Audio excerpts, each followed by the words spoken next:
चतुना लाभ थीदुना गुम्बी फंगलो इमा हो इमा भोगना फंग इमा नंगुम्बी लैते इमा कोई न थीदुना लाभ चतुना गुम्बी फंगलो इमा योइबू योहेबा नपारी आई खोइनी नंगी दमा खिंदी इमा नमोम आई खोइनी मैतई चनुनी नंगी दमा लैरी इमा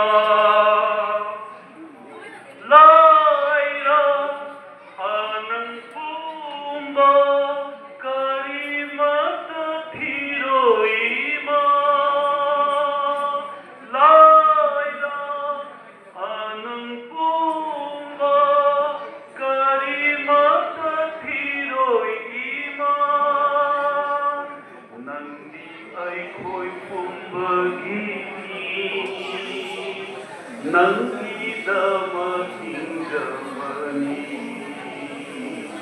oh ima bokna khammi ma nangumbi laite ima koi na chatuna lakhna thiduna nangumbi lo ima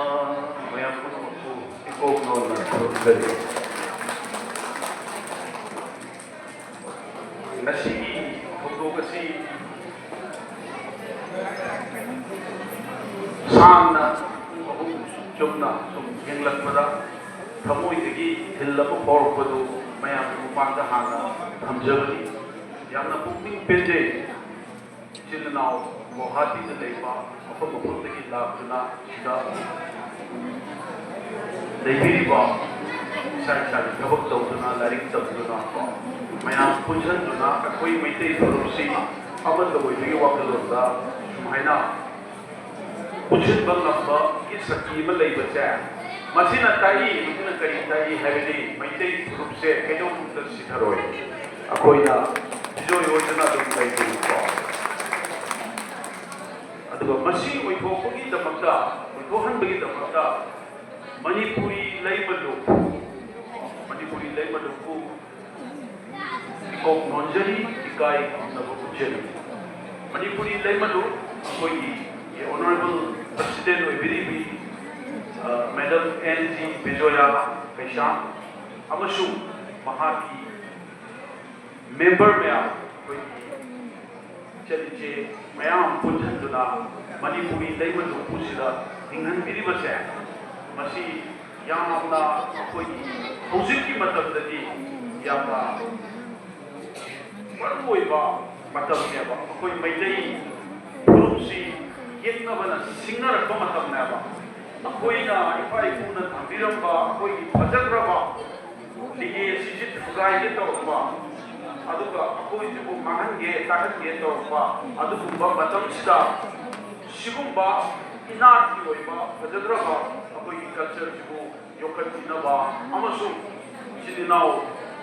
mai kai da apha lambi da sports da culture da life da yamna successful oiba anang singbu sumaina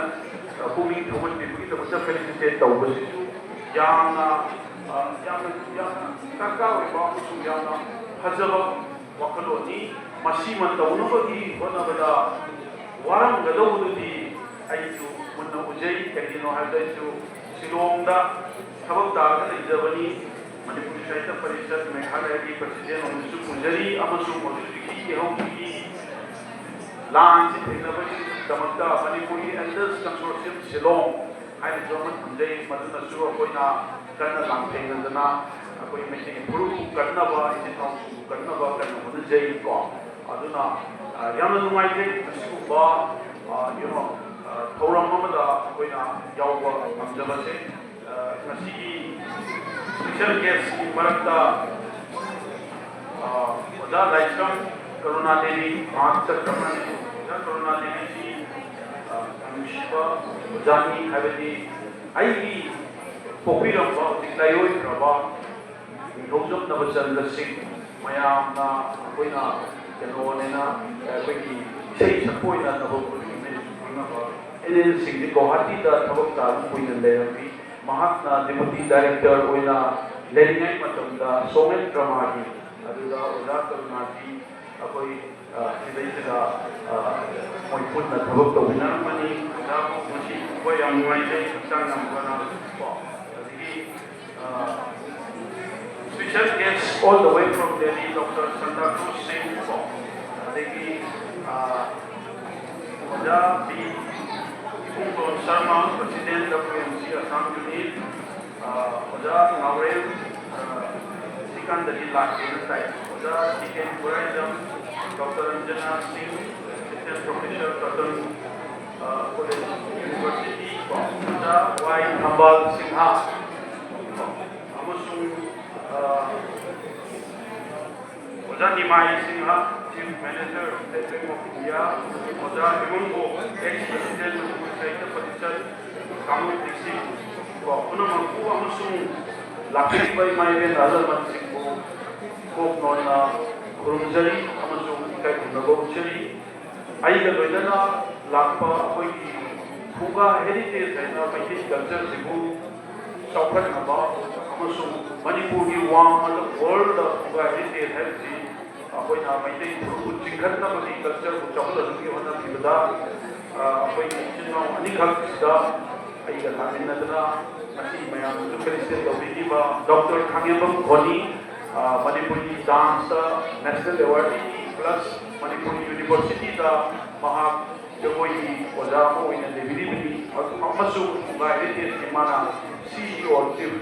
ꯑꯩꯈꯣꯏꯒꯤ executive officer ꯑꯣꯏꯅ ꯄꯨꯕꯤꯕꯅꯤ ꯑꯃꯁꯨꯡ इचन रैना Manipuri electricity department engineer अखोई गुवाहाटी की महाना PRO लेबनी हजिक वही fudge फजबी क्या थमीग्रे हजिकी अखोना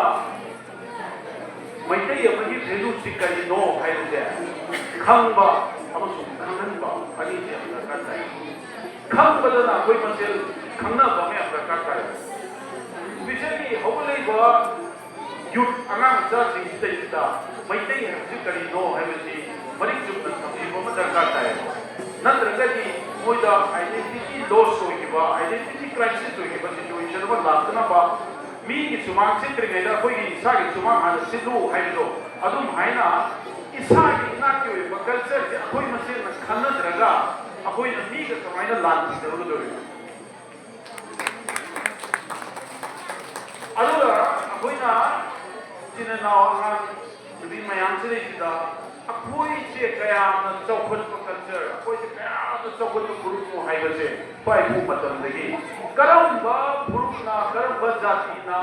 मसाना लेरंबा हुजिकी लमदगी मोई लेरिबा एरिया दगी थोलक्तना अतई लमदा नांदा करमबा जाति यावगे मुन्ने हिस्ट्री फिगर बियोबा कना सु लेतबने खासीना खासी की मपादु लेनी नगाना नगागी मपादु लेनी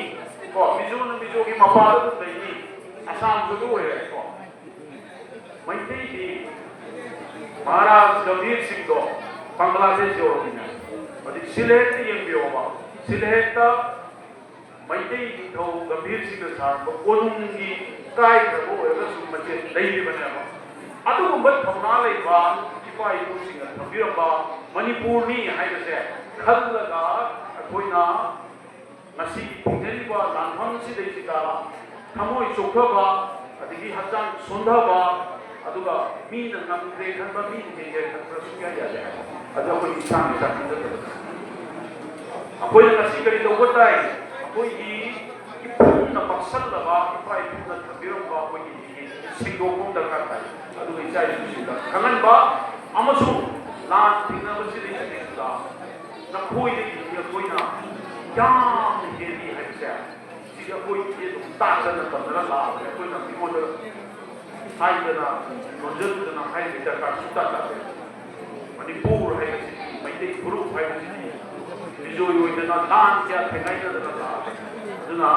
हंदकी लैबा इवन सिसु अदु अखोइना अचुबना जोय ओए अदु ओइदना अदु मखोइना सोइदना बिजोय ओइदनी अदुगा मैते ग्रुप हेना अपना अखोइ मसे दक्षिणसी उजिनसी असम मैते मणिपुर मैते को शिवसागर कसार बांग्लादेश त्रिपुरा मैते अखोई एसोसिएशन कन्ना पुन्ना हेन नक्सलना होनरी कल्चरल हेरिटेज सिंदना प्रोग्राम क्या सिंदना मणिपुर अखोई लुप्सु यौसनबिदना हेन चिनाउसी मरा चेतना उसिनना जानना लैना अमा तोइबी वाखलोदा को हेना फना मयामदगी अपुनबगी शक्ति को उपसु याम मथौ ताई मतमसिदा हाइना जगे अदुना कसी थोरमनी अखोइना उजबदा यामना नुंगाइजै कमन प्लेटफॉर्म अमा क्रिएट तौबा दरकार ताई मणिपुर की मैते सिंगना मणिपुर साइड की लापना स्वाइदा क्रमाइना उनाबा कोई मसिन क्रमाइना थेंगनाबा करम हाइना कोई वफान करम सबक चौकन तौबा सिगुंबसिगी ऑर्गेनाइजेशन से पुजलगा सिगुंबा कोई मैते ग्रुप चौकन बनाबा यामना मथौ तारबा की मतमसी हाइना जगे अदुगा अरोय बदा मतमसी कुइना केनो तौनाराबनिना हेना थबक तौमिनासी बुगा हेरिटेज का मणिपुरी ले मदुकसु कुसमनना को आईडी ऑफिस सीसीआर आईडीसु अखोई आर्टिस्ट सिंगु फॉरेन कंट्री दा इंडिया की कल्चर उल्वा अदुगुबा अदुगु मपान लमदगी आर्टिस्ट सिंग कोरतना कल्चरल एक्सचेंज तौबा अदुगु ऑफिस की अदुना मणिपुर दगी कुंगी चोलोंगी दोल चोलोंगी मणिपुरी राग लायरावगी मसी बाउदा फॉरेन चतना परफॉर्म तौरे हाई मसी 95% दी आई ऑफिस स्पॉन्सर तौना थाबने को अदुना मखाताना वाटी जसु मसी आर्टिस्ट अही बयाम ओई अंगांग पोटेंशियल ओइबा मकोइजु सरगेगा फॉरेन कंट्री चतना बिरम चतना अकोई इनार ओइबा फजरबा जगोई सुपर गंबा ओइगनी हाई नाई समझगे अदुगा आई मरुप सोहजगे अकोई नाइदर पुनबा कर्नल तेजमनी माई नबी आई पलमदरती स्टेशन पापुगनी अदुना आई अब्दल कर्नल तेजमनी को नजरी a dynamic man, support behind every man there is a woman and अभी कहावतम दिल लाइफ में बुको सीधा जीवन में तैना रह behind every successful behind a successful lady there is a man so keep it up rap अभी सीना पुन्ना कुछ समझ में ये सबक कम्युनिटी अदुगा मुकाताना नसीगी मणिपुरी लाइफ लोक तस्वीरना Manipuri culture workshop documentation programme सीधा आई तरफ तकी हेरिटेज की तरफ तकी पुलपना लुपा लिसिंग तरामाथोई खक अखोई डोनेशन तौजगे वाही खरसी हजरगा मतांगसिदा आईगी वाली फादर थुसनजरगे मैं आपको मकुई को थैंक यू